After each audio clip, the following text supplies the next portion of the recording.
బండి సంజయ్ నిజంగానే మొగోడైనట్టయితే, నిజంగానే కేంద్ర హోంమంత్రి అయినట్టయితే, నిజంగానే నైతికత ఉన్నట్టయితే, దమ్ము ధైర్యం ఉన్నట్టయితే ఆ అడ్డమైన అధికారి ఎవడు, వాని పేరు ఎందుకు చెప్పట్లేవు బయటికి? ఎందుకు ఆ రోజు అధికారంలో ఉన్నటువంటి ఒక ముఖ్య నాయకుడు ఆ సదరు అధికారిని బీదర్కు పోకుండా ఆపిండు అని చెప్పని బండి సంజయ్ చెప్తా ఉన్నాడు. దమ్ము లేదా బండి సంజయ్ నీకు?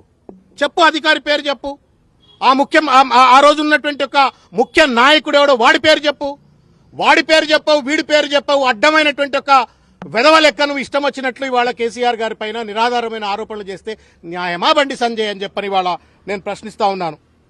ఇవాళ దేశ అంతర్గత రక్షణకు బాధ్యుడైనటువంటి ఒక హోంశాఖకు మంత్రిగా ఉండి కుక్కతో ఒక గుండ్రాయి కట్టినా చక్కగా కాదన్నట్టుగా ఇవాళ బండి సంజయ్ గారు వ్యవహరిస్తా ఉన్నారు. ఎలుకతోలు ఎంత ఉతికినా నలుపు నలుపే గాని తెలుపు కాదు అన్నట్టుగా ఇవాళ బండి సంజయ్ గారు వ్యవహరిస్తా ఉన్నారు. అల్జిమర్ వ్యాధి ఉందేమో బండి సంజయ్కి, అర్థం కావట్లేదు. కరీంనగర్ కార్పొరేటర్ కాదు అయ్యా నువ్వు, కరీంనగర్ గల్లీ లీడరు కాదయా నువ్వు.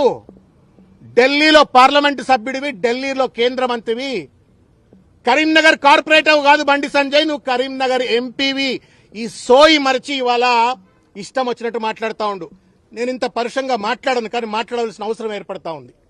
ఎందుకంటే ఉన్నతమైనటువంటి ఒక పదవుల్లో ఉన్న వాళ్ళు ఆరోపణలు చేసినప్పుడు ఆ ఆరోపణలను సహేతుకంగా రుజువు చేయవలసిన ఒక బాధ్యత వాళ్ళపైన ఉంటుంది.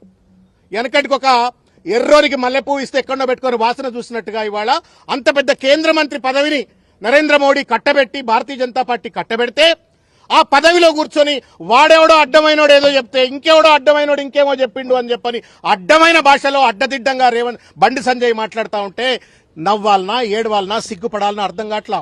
Bandi Sanjay is not an individual. Bandi Sanjay Bharatiya Janata party నాయకుడే కాదు, బండి సంజయ్ నా భారత ప్రభుత్వానికి కేంద్ర మంత్రి కూడా. ఒక మంత్రి హోదాలో ఉండి తెలంగాణ తొలి ముఖ్యమంత్రి, ఇవాళ శాసనసభ్యుడు, leader of the opposition, Telangana జాతిపిత